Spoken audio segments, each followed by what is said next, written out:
Ireland বনাম নিউজিল্যান্ডের test চলাকালীন গ্রাফিক্সকে একটা স্টেট দেখাচ্ছিল যে প্রথম টেস্ট জয় পেতে কোন দেশের কত ম্যাচ লেগেছিল। তালিকায় সবার উপরে অস্ট্রেলিয়া, কারণ 1877 সালের টেস্ট ইতিহাসে ইংল্যান্ড বনাম অস্ট্রেলিয়ার প্রথম হওয়ার ম্যাচটা জিতে অস্ট্রেলিয়া। তালিকায় সবার নিচে নিউজিল্যান্ড, তারা 45তম ম্যাচে এসে প্রথম জয় পায়। নিউজিল্যান্ডের উপরে অর্থাৎ 11 নম্বরে বাংলাদেশ 35তম ম্যাচে, তার আগে 10ম স্থানে রয়েছে ভারত 25 ম্যাচে। বাংলাদেশ 35তম ম্যাচে জয় পেয়েছে, আর আয়ারল্যান্ড আফগানিস্তানরা 10 ম্যাচের আগেই জয় পেয়েছে। এটা নিয়ে একটা সময় বেশ মজা নিতে দেখেছি, কিন্তু ফ্যাক্ট হচ্ছে বাংলাদেশ যখন 10ম দল হিসাবে টেস্ট স্ট্যাটাস পায়, তখন বাংলাদেশ বাদে যে 9টা দল ছিল সেই 9 দল ছিল তুখুর। ইভেন জিম্বাবুর তখন প্রাইম, তাদের সাথে বাংলাদেশ পারবে না, এটাই স্বাভাবিক।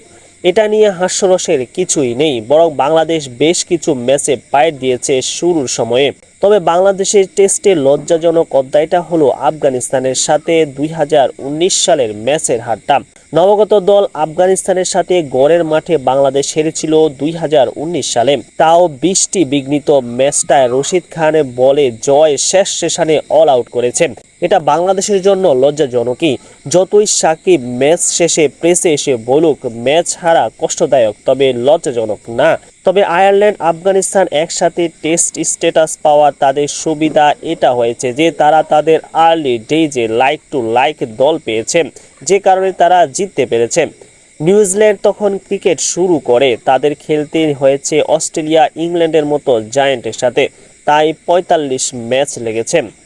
এই ছিল আজকের প্রতিবেদন, সাথে থাকার জন্য ধন্যবাদ।